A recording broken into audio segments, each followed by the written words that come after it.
चलिए आपको दिखाते हैं कि हाई प्रोफाइल सीट कौन कौन सी रहेगी। तो दिग्गज चुनावी मैदान में है। यूपी में राजनाथ सिंह लखनऊ सीट से लड़ेंगे चुनाव। स्मृति ईरानी अमेठी में, राहुल गांधी रायबरेली से चुनावी मैदान में है।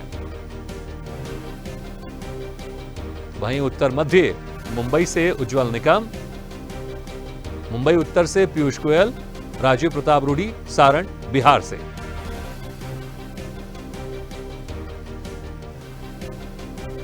तो बिहार सारण में रोहिणी आचार्य, बिहार हाजीपुर में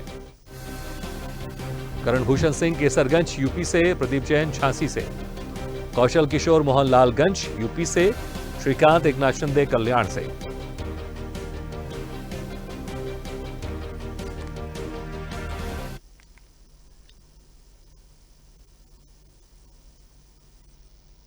दो 2024 की चुनावी चौसर में मुकाबला कांटे का माना जा रहा है। 4 चरण का मतदान संपन्न हो चुका है।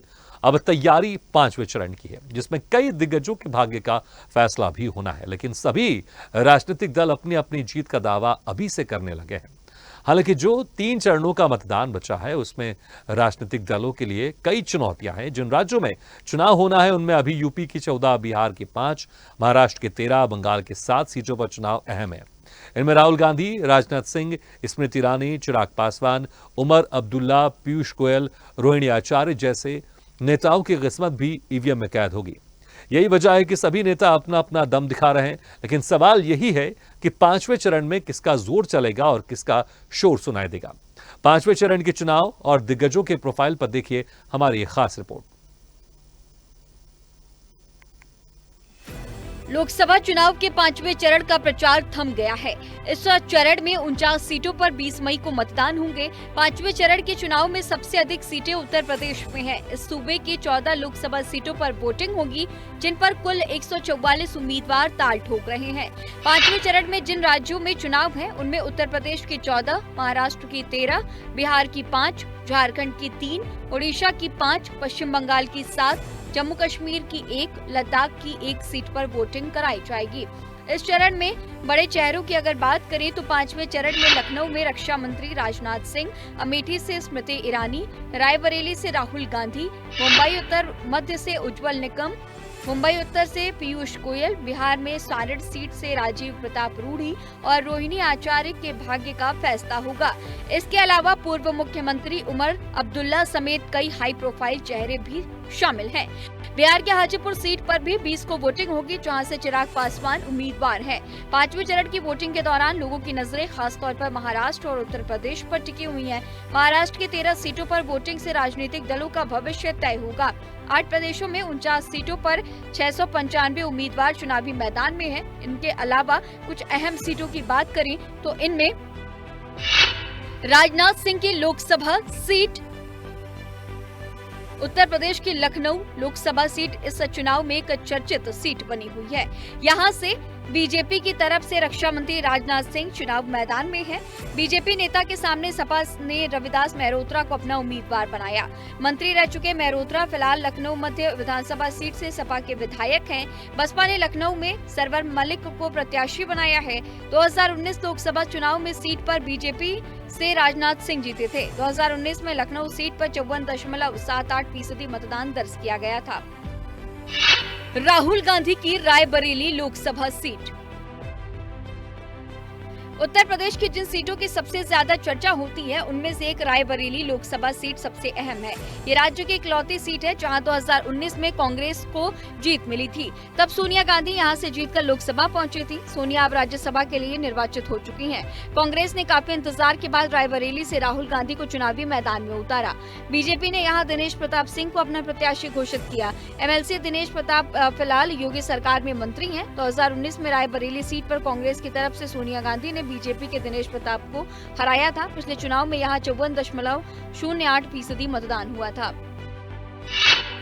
स्मृति ईरानी की अमेठी लोकसभा सीट।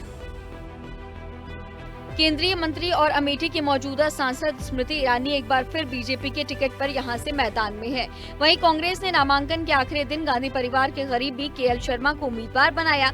बसपा ने यहां नन्हे सिंह चौहान को अपना उम्मीदवार बनाया है।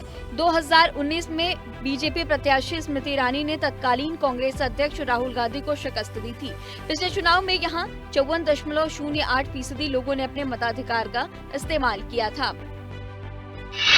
चिराग पासवान की हाजीपुर लोकसभा सीट। बिहार में हाजीपुर लोकसभा सीट इस चुनाव की चर्चित सीटों में शुमार है।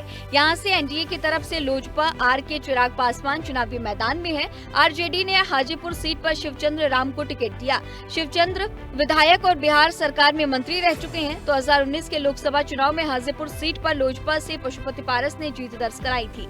पिछले चुनाव में यहाँ 55.26% मतदान हुआ था। उमर अब्दुल्ला की बारामूला लोकसभा सीट। इस समय कश्मीर की वादियों में पहाड़ों पर भले ही बर्फ गिर रही है, लेकिन यहाँ का सियासी पारा गर्म है। कश्मीर की बारामूला सीट पर पूर्व मुख्यमंत्री उमर अब्दुल्ला चुनाव लड़ रहे हैं, जिसके चलते ये सीट खास हो गई है। उमर के सामने महबूबा मुफ्ती की पार्टी पीटीपी से फयाज अहमद हैं।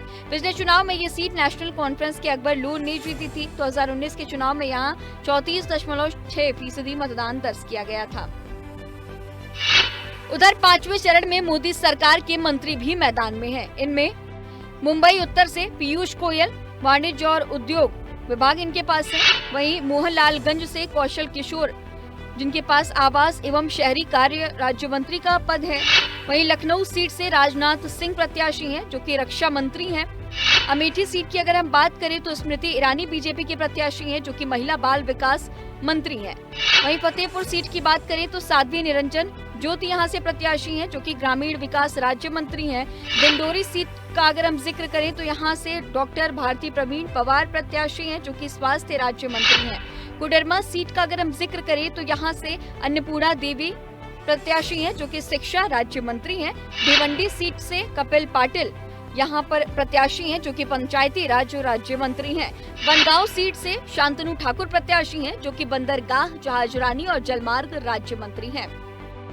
लोकसभा चुनाव के 5वें चरण में 8 राज्यों की 49 सीटों पर 20 मई को मतदान होगा, जिसके नतीजे 4 जून को आएंगे।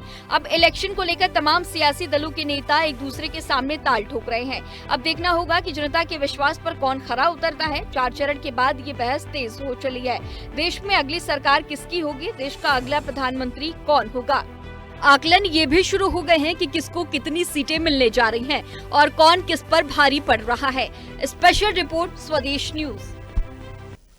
इसी के साथ इस खास प्रोग्राम में फिलहाल इतना, लेकिन खबरों का सिलसिला लगातार जारी है। आप देखते रहिए स्वदेश न्यूज। सबसे पहले देश।